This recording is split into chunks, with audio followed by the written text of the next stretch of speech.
Hello folks, WolfNinja here bringing you another nerdy video.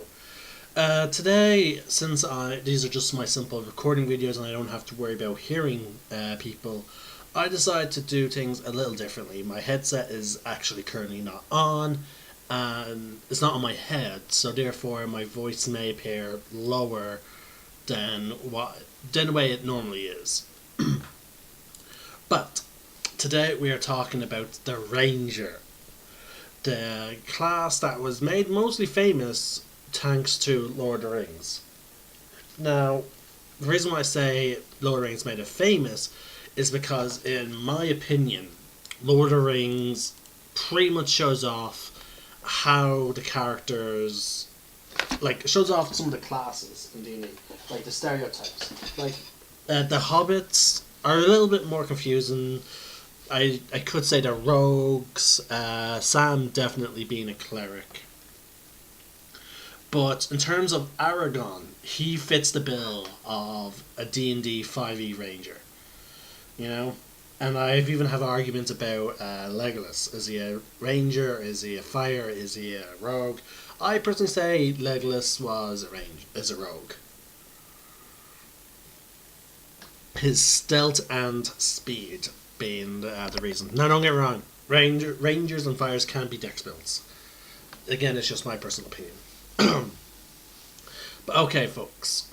But yeah, Aragorn was a Ranger to a T, with the exception, but his archetype, which we'll get into later on, is more in terms of, I think it's called the Hunter archetype. There might be a new one in Xanathar's that fits the bill a lot more, but for now I believe it's called Hunter. But anyway, let's get straight into it. As per usual, we get a brief description of some different types of Rangers, and then we get into the actual lore. Rough and wild-looking, a human stalks alone through the shadows of the trees. Hunting the orcs he knows are planning a raid on a nearby farm. Clutching a short sword in each hand, it becomes a whirlwind of steel, cutting down one enemy after another. After tumbling away from a cone of freezing air, an elf finds her feet and draws back her bow to loose an arrow at the white dragon. Struggling off the weave of fear that emanates from the dragon like the cold of its breath, she sends one arrow after another to find the gaps between the dragon's thick scales. Holding his hand high, a half-elf whistles to the hawk that circles high above him, calling the bird back to his side. Whispering instructions in Elvish, he points to an owlbear he's been tracking and sends the hawk to distract the creature while he readies his bow. Far from the bustling cities of the towns, past the hedges that shelter the most distant farms, from the towers of the wild amid the dense packed trees of trackless forests, and across wide and empty plains, Rangers keep their unending watch. And that is the general sort of story way of describing Rangers, their fighting styles, as well as their archetypes. Albeit the fact that Rangers can be Rangers are highly dexterous. Now, it's in my personal opinion, folks. This is my personal opinion, but I cannot fathom playing a Ranger whose dump stat is dexterity. If you want to go a strength build when it comes to your weapons, sure, go for it. But to me, a Ranger is also that exemplary of speed, agility, tracking, and, using a bow. Even Aragorn in Lord of the Rings was extremely skilled with a bow. And yeah, I would say he was more of those strength-based characters. He often used a long sword until, I think, the second movie, or was it the last movie? Yeah, it was the last movie he got a steel, what the name of that sword, I can't remember. But that was a great sword, I believe. So yeah, for the most part, his swords were long swords. So yeah, he had strength, but he also had dex. If you were to put in D&D terms, I suppose. Now, Rangers is one of my favourite classes. And the reason for it is the Beast Hunter Conclave. Now, I have full honesty, folks. The Beast Conclave Ranger is not good in the player's handbook. I'm going to be straight up honest with you. It is not good, which is why fairly early in the times of the Unearthed Arcanus, they released a Ranger UA, which made a lot of changes to the Ranger, gave the Ranger a good bit more combat as well as out combat abilities. But yeah. I'll probably actually switch over and talk about that one instead of the Ranger from the player's handbook. But I'll still be talking about, I'll still be reading from the lore bit. To my knowledge, the Hunter archetype is still covered in it. Let's see here. Let's see. Favorite enemy. There's their spells. Natural. Ranger Conclave. Scrolling down. Companions bonds. Coordinated attack. Hunter Conclave. Okay, yeah. So they still have the other conclaves. Okay. So yeah, when we're talking about your actual abilities and all that, we'll be switching over to the Unearthed Arcana, which again, many believe is the better of the Rangers. Wizards did their best to try and make a cool class in the player's handbook. They saw that it wasn't being well received, and it was always considered at the bottom of the power tier list. And again, people were apparently just not interested in the Ranger unless you're playing Hunter. The biggest complaints were about the Beast Conclave. But anyway, let's get back into it. Alright. Warriors of the Wilderness. Rangers specialize in hunting the monsters that threaten the edges of civilization.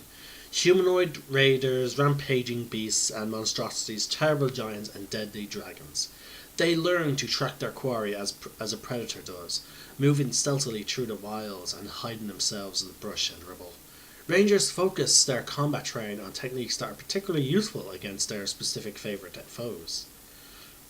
Thanks to their familiarity with the wilds, Rangers acquire the ability to cast spells that harness nature's power, much as the Druid does. Their spells, like their combat abilities, emphasise speed, stealth, and the hunt.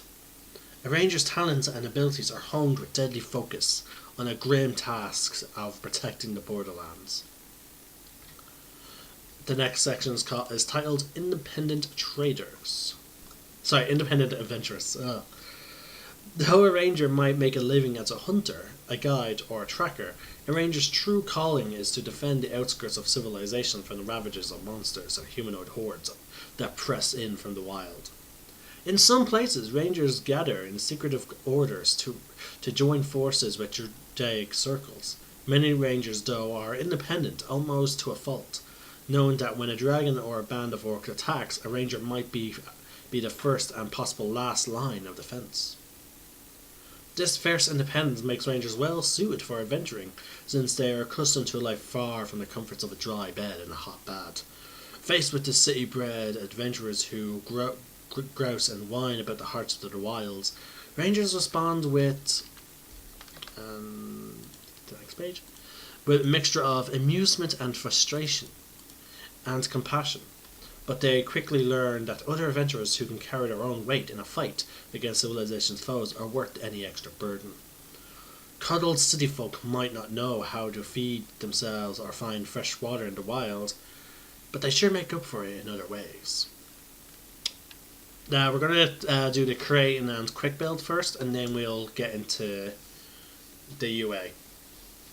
As you create your Ranger, consider the nature of the training that gave you your particular capabilities. Did you train with a single mentor, wandering the wilds together you mastered the Ranger's ways? Did you leave your apprenticeship, or was your mentor slain, perhaps by some kind of monster that became your favourite enemy? Or perhaps you learned your skills as part of the band of rangers affiliated with Druidic Circle.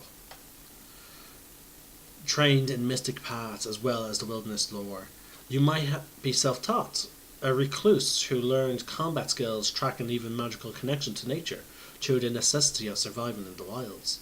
What's the source of your particular hatred for a certain kind of enemy? Did a monster kill someone you loved? Or destroy your home village? Or did you see too much of the destruction these monsters cause and commit yourself to reigning in their deep depredations? Is your adventuring career a continuation of your work in protecting the borderlands or a significant change? What made you join up with a band of adventurers? Did you find it challenging to teach new allies the ways of the wild? Or do you welcome the relief from solitude that they offer? Now, this gets me down to my next point, folks. Your favorite enemy. Okay? Pick your favorite enemy first. Build your backstory around your favorite enemy. Don't, again, I've noticed a lot of people, like, again, I know that I share this opinion sometimes. Don't plan your character too far ahead. At most, maybe plan out the first 5, maybe. But, or at least the first 3, you know. But, minimum first 3. So that way you can incorporate your background into your archetype, your main class that eventually you'll go into.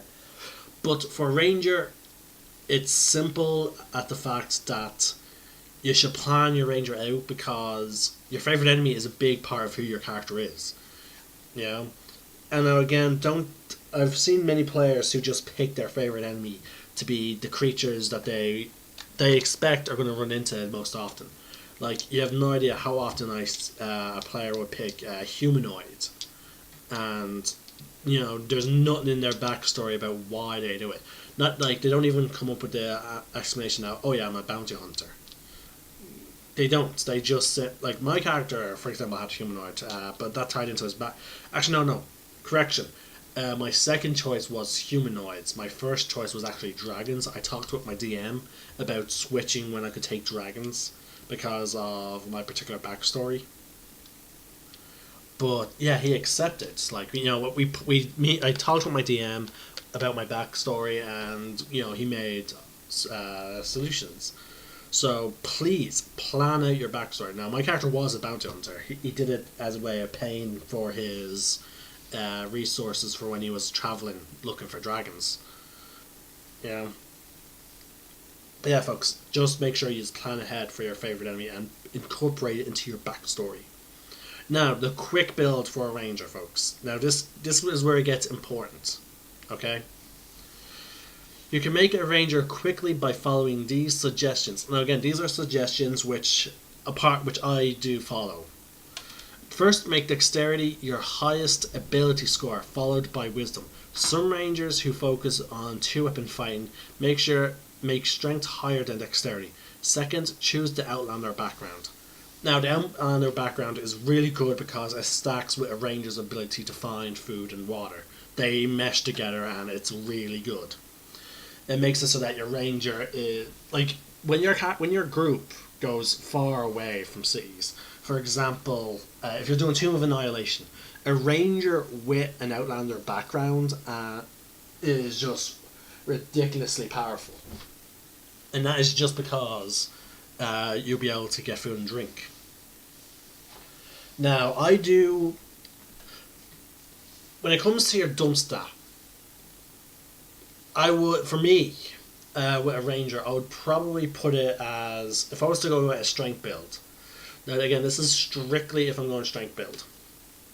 It will be dexterity, strength, and wisdom.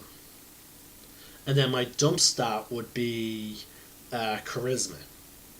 Because I like playing rangers that are not very social. They tend to keep to themselves. So it plays out like that. But if I'm playing a purely dexterous character, I probably wouldn't push strength too high up. I would probably set strength to be the 10 or whatever. But I would prioritize wisdom over strength. and that's just because of tracking and knowledge about nature. But okay, let's get into it, folks. The revised Ranger. Okay. First off, your hit points. Yeah, it was a good thing. I noticed that the UA does not cover the lore or the quick build guide, so it's a good thing that I decided to read from that.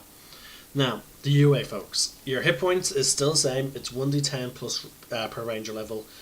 Sorry, that's your hit dice. And then your hit points at first level is 10 plus your constitution modifier. And then at hit points at higher levels is 1d10 plus your constitution, which you can roll to a much higher number above 6. Or you can take 6 plus your constitution modifier. So let's say you have 18 con by some miracle, or by some weird way that's what you're making your highest stat. That means your con will go up by 10 if you take the 6, or it can go by as high as 14 if you take the d10. Okay, let's see here. Now, your proficiencies are light armor, medium armor, and shield. There's no reason for a ranger to have heavy armor. It'll be very strange for a ranger to have heavy armor. Now, again, with feats, which we'll get into later on, you could take heavy armor as a feat, or you can just simply buy some heavy armor and have your character keep wearing it over a prolonged period of time to get used to it, and then that's how you can gain proficiency. But it'll be very weird. I have no idea why. Like, a ranger could take heavy armor, I suppose, but that would be in like the rarest circumstances. Like, if a ranger knew they were going after a dragon, maybe a ranger would decide to put on some like armor. Like, maybe that's why a ranger could take some training in wearing heavy armor. But for the most part, I can only see a ranger wearing medium armor at most, on average, unless you're constantly going after dragons, and you're going to be getting into a fight with a dragon. In terms of weapons, it's simple and martial, so all weapons, except if you're in my games, which there's exotic. But there's not many exotic weapons I could see given to a ranger, except maybe the Kurisari Gamut, which could make really cool grappling hooks. I don't know. You have no proficiency in tools. Your saving throws are strength and dexterity, and you can choose 3 skills from the following: animal handling, athletics, insight, investigation, nature, perception, stealth, and survival. For me, I will take stealth and survival. Actually, no, stealth and perception. That will allow me to be the stealthy lookout. Now, you can start off with the following equipment in your bag: scale mail or leather armor, so medium armor and a light armor choice. You can start off with 2 short swords or 2 simple weapons. If you're going dex based, you can take two short swords, which could be really cool because you can describe them as being like Zuko's like twin swords from like Avatar: The Last Airbender. Or you can take 2 simple melee weapons, which could be a long sword and whatever. You can get a Dungeoner's pack or an Explorer's pack. Now, this is why I say, like wizards really hammer in that dexterity, regardless if you're planning on going like a great sword weapon. You need to have some dex. The weapon, one weapon that you're automatically given is a longbow and a quiver of 20 arrows. That is no substitute. You start off with a longbow and some arrows, like. Now, at first level, we're actually going to go into your spells before we go into the rest of your features. Yes, a ranger is a spellcaster, but similar to a paladin, they don't get their magic until next level. And also, you do not get cantrips. You don't get cantrips, you only get spells from level 1 to 5th. So you're not that powerful of a caster, but with the right type of utility spells, your ranger could be very effective. A staple for a ranger spell that I would always take is Hunter's Mark, and that is because it's a ranger exclusive spell and it deals a nice good bit of damage. Now mind you, paladins of Oath of Vengeance can also get a similar ability. I don't think it's called Hunter's Mark, but it essentially does what Hunter's Mark says. Okay. You also have spells known. So even though your magic is similar to druids, you can't swap them out every day. You get a finite amount of spells a day. You start off with 2 spells. Now your magic gets accessed at second level, folks. And from level 2, you start off with 2 spells. You then get 3 spells at level 3, and then at level 5 you get your 4th spell. Level 7 you get your 5th. 9th you get your 6th. At 11th you get your 7th. At 13th you get your 8th. At 15th you get your 9th. And at level 17 you get access to your 10th spell. And last but not least, at 19th level you get access to your 11th spell. So you will have, by the time you reach level 20, you will have 11 spells. Now your spell slots though are left to be desired. You start off with 2 spell slots, first level. That goes up to 3 at level 3, and then at level 5, you get your 4th first level spell slot, and that's your cap for first level spell slots. And then a second level, you also get your second level spell slots as well as your final 4th your final first level spell slot. Now once again, you start off with 2, and then at level 7 this changes to you get your 3rd, which is then your cap, folks. So you're not getting a lot of spells even right now. Your 3rd level spells are accessed at level 9.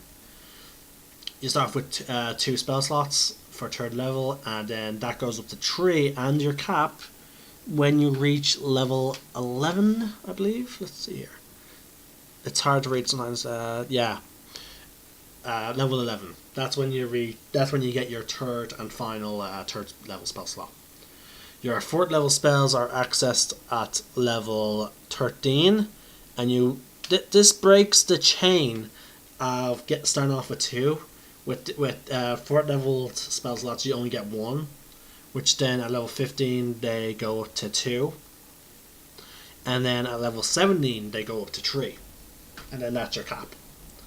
Now your 5th level spell slots, which are your highest level, you get access to them at level 17, and you reach your cap with that level of magic at level 19. So you're not getting a lot of spells. For the most part, your first level spells are probably going to be used on Hunter's Mark. Now, key point with Hunter's Mark, folks, when you mark your target and they die, remember, you don't have to recast it to move it to a new target. Okay, so keep that in mind, folks. As long as you maintain concentration on your Hunter's Mark and your target dies, you can move it around to the other targets. For as long as you have targets. So I've had cases where my Hunter's Mark has because I was a ranged combatant. I had cases where my Hunter's Mark lasted the entire fight because I kept moving it from one target to the other as my teammates and I took down the enemy. Often my allies would leave the enemy alone so I would be focusing on that target. Now there are other spells which are really cool, which I'll probably get into when we cover spells. Now let's get into favorite enemy, folks. Beginning at first level, you have significant experience studying, tracking, hunting, and even talking to a certain type of enemy commonly encountered in the wilds. Choose a type of favorite enemy: beasts, fae, humanoids, monstrosities, or undead. You gain a +2 bonus to damage rolls with weapon attacks against the creatures of your chosen type. Additionally, you have advantage on wisdom survival checks to track your favorite enemy, as well as on intelligence checks to recall information about them. When you gain this feature, you also learn one language of your choice, typically one spoken by your favorite enemy or creatures associated with it. However, you are free to pick any language you wish to learn. Again, I would recommend you take the language of your enemy. That way, if you're raiding like a camp of, say, goblinoids, which are a type of humanoid, I believe. Yeah, you're searching through their camp. Actually, no, goblins don't have a language. Okay, orcs. You're going to an orc camp. No, orcs do have a written language. It's Dwarvish. But or you're eavesdropping to find out where their main camp is. You can listen in, and find out where they are. Now, as I said, I talked up my DM and he allowed me to take dragons very early. So, you're not supposed to get that until much later. You also get the Natural Explorer, folks. Now, a lot of these may be different than the Player's Handbook, so be mindful. You are a master of navigating the natural world, and you react with swift and decisive action when attacked. This grants you the following benefits. You ignore difficult terrain. You have advantage on initiative rolls. On your first turn during combat, you have advantage on attack rolls against creatures that have not yet acted. This is once again why a high base dexterity character can be really powerful. Now, I'll talk about my character at the end of this video. In addition, you are skilled at navigating the wilderness. You gain the following benefits when traveling for an hour or more. Difficult terrain does not slow your group's travel. Your group can't become lost. Here's where it gets really important, folks, especially with Tomb of Annihilation. Your group can't become lost except by magical means. Even when you are engaged in another activity while traveling, such as foraging, navigating, or tracking, you remain alert to danger, so you don't have to take penalties to your perception or passive perception. And enemies don't get advantage when they're trying to sneak up on you. If you're traveling alone, you can move stealthily at a normal pace. So you no more having to slow down to move stealthily. Now here's where it gets really good, folks, and it stacks with the Outlander. Because the Outlander allows you to get food for about 6 people.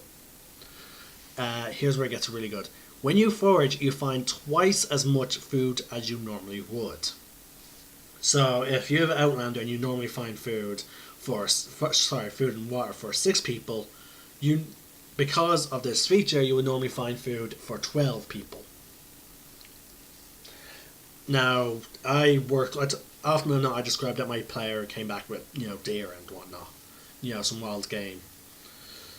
While tracking other creatures, you also learn their exact number, their sizes, and how long ago they passed through the area. So, folks, Natural Explorer, really powerful, and we actually have a ranger who made use of their Not Lost ability, and that's when we were navigating the Lost Mine of Phandelver. She knew exactly, generally which direction we needed to go to get back. Now again, to me you can't become lost, so the way I would roll it into Annihilation is, you would keep going in the direction you intended to go, like north, south, east, or west. But you will not automatically know where places that you don't know are. For example, the city of Amu, which is your final destination in Tomb of Annihilation. But my rangers will not know, Amu is this way. It's a lost goddamn city. How do you know where it's located? No. So they're not going to know exactly where locations are, but if they want to travel in a certain direction, they can, and they will. Alright, at level 2 you get a fighting style. I normally pick archery, but your fighting styles is archery, defense, dueling, and 2-weapon fighting. Notice that there's no great weapon fighting. So, once again pushing for the dex build. But again, you could go strength build. You also get access to spellcasting. Now your spells recharge at a long rest, and your spellcasting ability is Wisdom for this class. Now at 3rd level you get Primeval Awareness. Now this is a really cool ability. Your mastery of Ranger lore allows you to establish a powerful link to beasts and to the land around you. You have an innate ability to communicate with beasts, and they recognize you as a kindred spirit. Through sounds and gestures you can communicate simple ideas to a beast as an action, and you can read its basic mood and intent. You learn its emotional state, whether it is affected by magic or any sort, its short-term needs such as food or safety, and actions you can take, if any, to persuade it to not attack. You cannot use this ability against a creature that you have attacked within the past 10 minutes. Additionally, you can attune your senses to determine if any of your favorite enemies lurk nearby. By spending 1 uninterrupted minute in concentration, as if you were concentrating on a spell, you can sense whether any or your favorite enemies are present within 5 miles of you. This feature reveals which of your favorite enemies are present, their numbers, and the creature's general look direction and distance in miles from you. If there are multiple groups of your favorite enemies within range, you learn this information for each group. So there you go, folks. Now, I use this ability a lot, and there are times where my DM was saying, like, no, don't do it, leave it alone. Like, he really hated it, because, like, again, it just annoyed the hell out of him.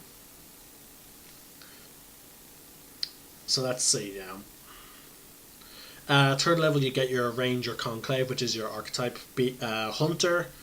Now, this UA covers the Beast Conclave, the Hunter Conclave, and the Stalker, which we'll talk about in part 2. Your ASI for this class is at level 4, 8, 12, 16, and 19th level. Level 6, you get your greater favorite enemy. At level 6, you are ready to hunt even deadlier game. Choose a type of greater favorite enemy: aberrations, celestials, constructs, dragons, elementals, fiends, or giants.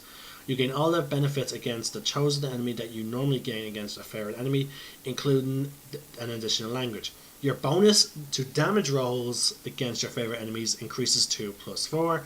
Additionally, you have advantage on saving throws against spells and abilities used by your greater favorite enemy.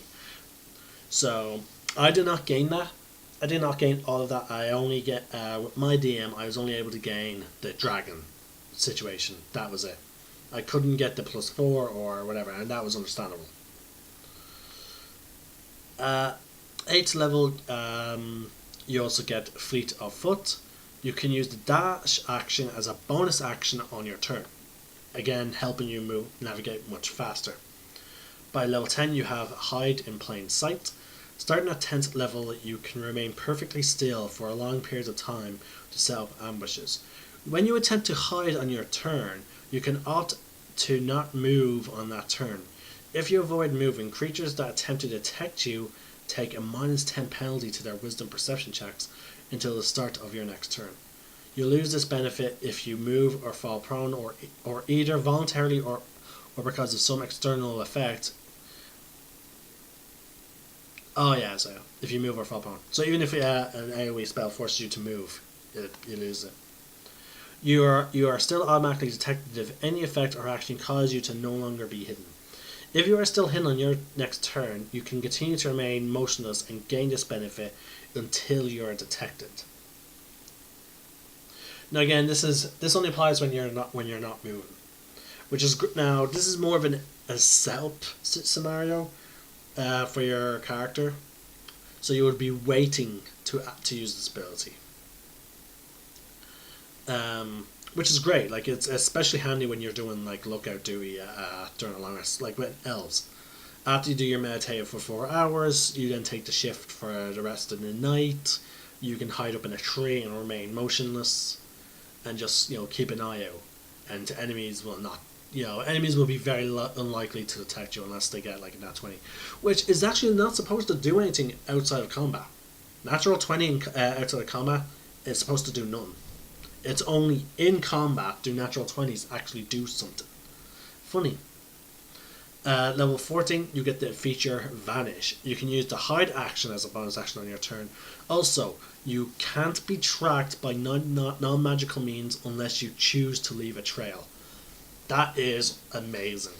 That is very handy later levels, especially when you want to split off from the group. Level 18, you get Feral Senses. You gain preternatural senses, I don't know what that is, that help you fight creatures you can't see. When you attack a creature you can't see, your inability to see it doesn't pose disadvantage on your attack rolls against it. You are also aware of the location of any invisible creature within 30 feet of you, provided that creature isn't hidden from you and you aren't blinded or deafened. So if you see a creature go invisible, you will still always know where they are, regardless, which is cool. At 20th level, you become Unparalleled Hunter. Once on each of your turns, you can add your Wisdom modifier to the attack roll or the damage roll of an attack you make. You can choose to use this feature before or after the roll, but before any of the effects or rolls are applied. So basically, let's say I'm going to roll one of my real life dice. I roll 11. Okay, I may choose to add my Wisdom modifier on top of that. So let's say I have a max dex at 20, so that's plus 5, I believe, and then I have like 18 in Wisdom, so that's 16. I'm fighting off against like a guy in plate armor, and I'm like, okay, I need to add it to that. But let's say I roll a natural 20. I'm like, okay, I don't need the extra Wisdom. I'll put that into my damage. You know, pretty cool ability. Now, folks, we're going to get into the archetypes, the advanced classes, a little later on. And to try and save more time, we're going to talk about some of the extra features that Rangers can get from Xanatar's Guide. Now, again, this is purely for role playing. They can have. It's up to your DM if they have any effect outside of combat. Okay. Rangers are free-minded wanderers and seekers who patrol the edges of uncivilized territory, turning back the denizens of the wildlands and beyond. It is a thankless job, since their efforts are rarely understood and almost never rewarded. Yet Rangers persist in their duties, never doubting that their work makes a world a safer place. A relationship with civilization informs every Ranger's personality and history. Some Rangers see themselves as enforcers of the law and bringers of justice on civilization's frontier, answering to no sovereign power. Others are survivalists who eschew civilization together. They vanquish monsters to keep themselves safe while they live in and travel through the perilous wilds areas of the world. If their efforts also benefit the kingdoms and other civilized realms that they avoid, so be it. If you're creating or playing a Ranger character, the following sections offer ideas of embellishing their character and enhancing your role-playing experience. Now, we're actually going to read the quote by an NPC, I imagine. I spent a lot of my life away from civilization, keeping to its fringes to protect it. Don't assume that because I don't bend the knee to your king, and that I haven't done more to protect him than all his knights put together. This quote is from Asolis, which I'm guessing that's from the point of view of a ranger. Like, he's like, hey, just because I don't bend the knee to him doesn't mean I don't serve him. I've done more for him than all his knights. Pretty egotistical, but pretty cool. Now, there's a selection of how your character views the world. Then there's a selection of your homeland, and then there's a sworn enemy. Now, your sworn enemy may relate to your favorite enemy, or it may not. That is completely up to you. And to me, I'll see about incorporating depending on what they have. So let's find out. We'll start off with the views of the world. Towns and cities are the best places for those who can't survive on their own. The advancements of civilization is the best way towards chaos, but its reach must be monitored. Towns and cities are a necessary evil, but once the wilderness is purged of supernatural threats, we will need them no more. Walls are for cowards, who huddle behind them while others do the work of making the world safe. Visiting a town is not unpleasant, but after a few days I feel the irresistible call to return to the wild. Cities breed weakness by isolating folks from the harsh lessons of the wild. I would go with number 5, personally, which was visiting towns is not unpleasant, but after a few days I want to get back. Now, your homeland. You patrol the ancient forests, darkened and corrupted by several crossings to the Shadowfell. Nice. As part of a group of nomads, you acquire the skills for surviving in the desert. Your early life in the Underdark prepared you for the challenges of combating its denizens. You dwelled on the edge of a swamp in an area imperiled by land creatures as well as aquatic ones. Because you grew up among the peaks, finding the best path through the mountains is second nature to you. You have wandered far north, learning how to protect yourself to protect yourself and prosper in a realm overrun by ice. Now, Homeland seems to relate more into your favorite terrain, which is a feature from the player's handbook, which was dropped in the UA. Basically, your favorite terrain was basically your favorite terrain. Like, where do you normally patrol? Like, what is the easiest land for you to patrol in and track enemies in? You know. Now again, I don't know why they dropped it, but they dropped it for Natural Explorer, which I think is really cool. But Homelands relates more into that. So you could probably do without, but it could make for a cool backstory, like why did you leave then? You know? Now, your sworn enemy. Every ranger begins with a favourite enemy or two. The determination of the favourite enemy might be tied to a specific event in the character's early life, or might be entirely a matter of choice. What spurred your character to select a particular enemy? Was the choice made because of tradition or curiosity? Or do you have a grudge to settle? Here we go. Sworn enemies. You seek revenge on nature's behalf for the great transgressions your foe has committed. Your forebears or predecessors fought these creatures, and so shall you.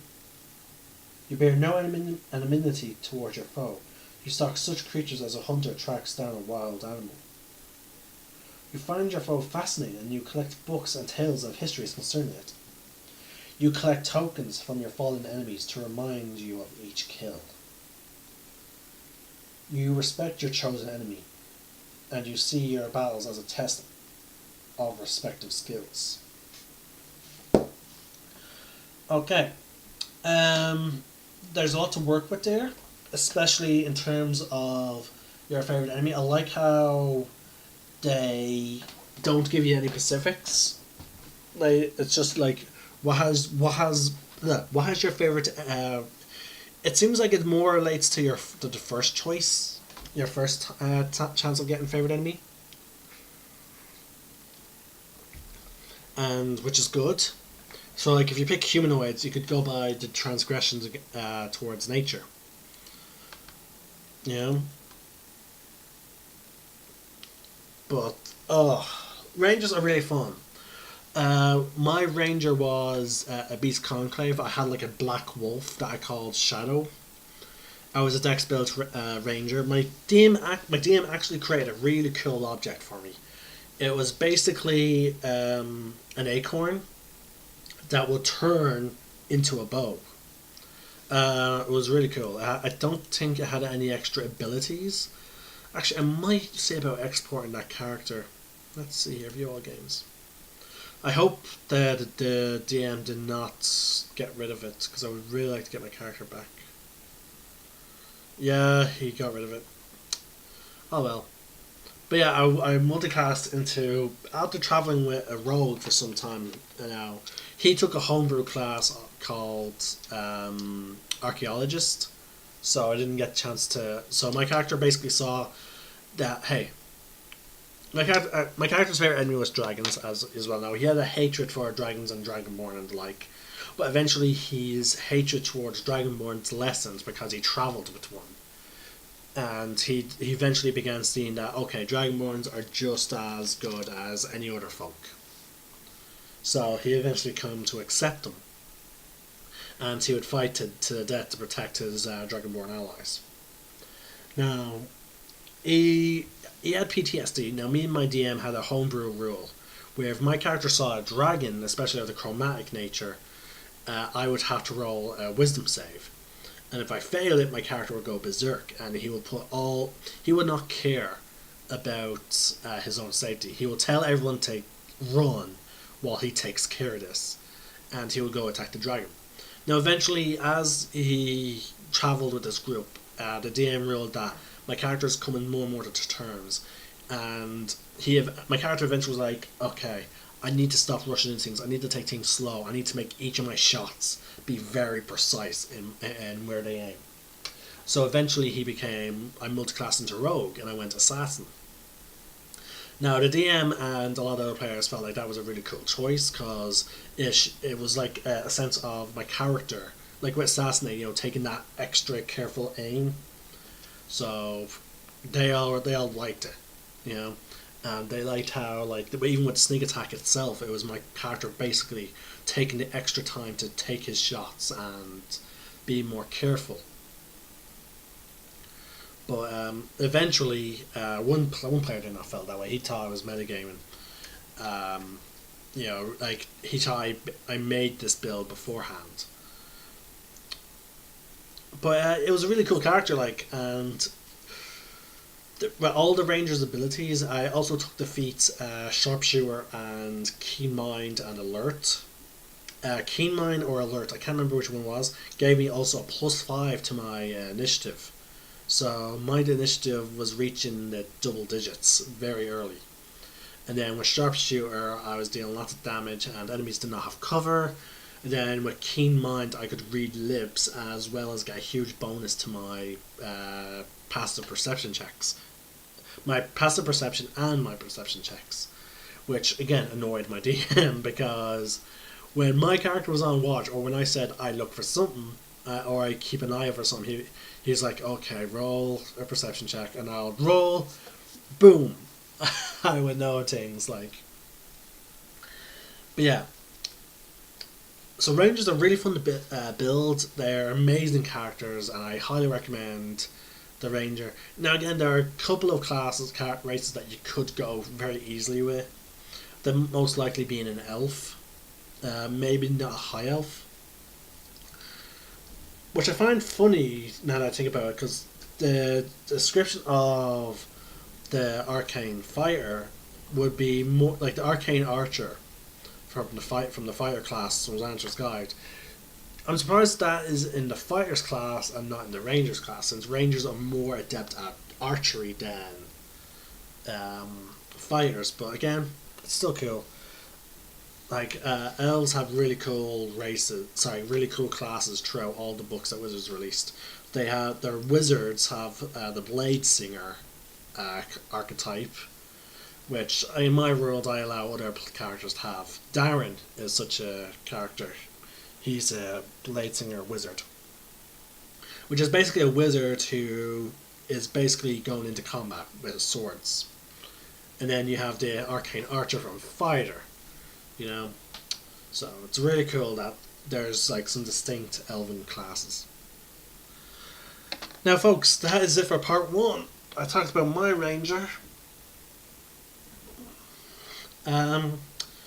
Hey, if you just have any interesting stories about your rangers at some point. Now again, in part 2 there's possibly going to be 3 parts to this video. I'll cover the Beast Conclave last and give that its own separate video, just because the Beast Conclave is a little more complicated and therefore I need to have a proper discussion. But for now, this is Wolf Ninjas. Sign out. May the Force be with you, and remember, roll for initiative.